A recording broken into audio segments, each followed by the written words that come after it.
We have another NHL trade to discuss, and this one's pretty significant between the Boston Bruins and the Anaheim Ducks. We'll get into all the details coming up next.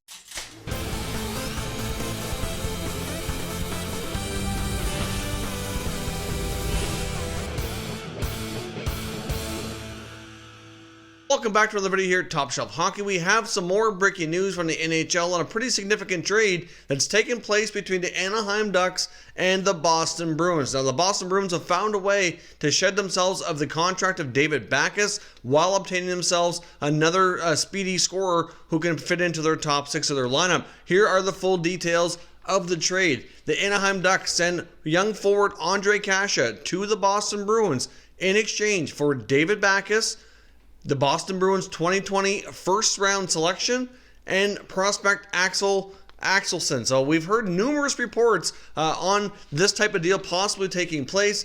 We've heard about Boston's interest in Kase.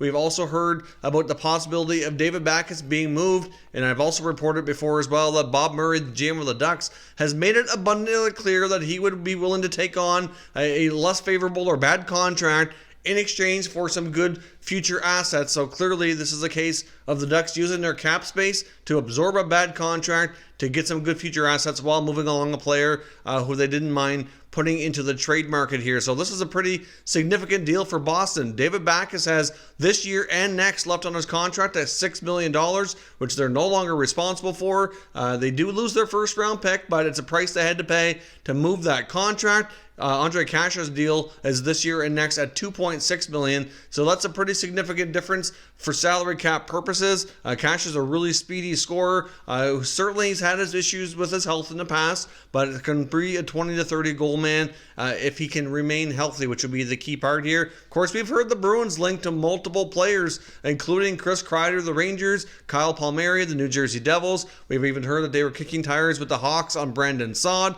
Kase is a name that's been in the mix this whole time as well, and I think this is a road they had to go down in order to facilitate a Backes trade. Now, just because this deal is done, it's pretty significant. I'm not sure we can completely say that they'll be done ahead of the playoffs, but considering that they no longer have their first round pick in 2020, that probably will take them out of the running for some of these other big names. And I know the Rangers seem pretty insistent on getting a first for Kreider, which is certainly reasonable, I think. So they likely won't be going down that road, but we'll be interested to see what other flexibility this will create for Boston and what other moves they might be able to make here ahead of the NHL trade deadline. So the moves continue to happen, lots of flurries here. Of course, we saw lots of D-men moving over the past few days. Now we move over to some of the forwards, and we'll see what other teams do to respond to this move here by the Boston Bruins. They're certainly one of the top teams in the NHL and a strong contender to win this year's Stanley Cup. So let me know your thoughts on the trade down below in the comment section, and we can continue the conversation. If you're new to the channel, consider subscribing and turning on your notifications so you don't miss any more breaking news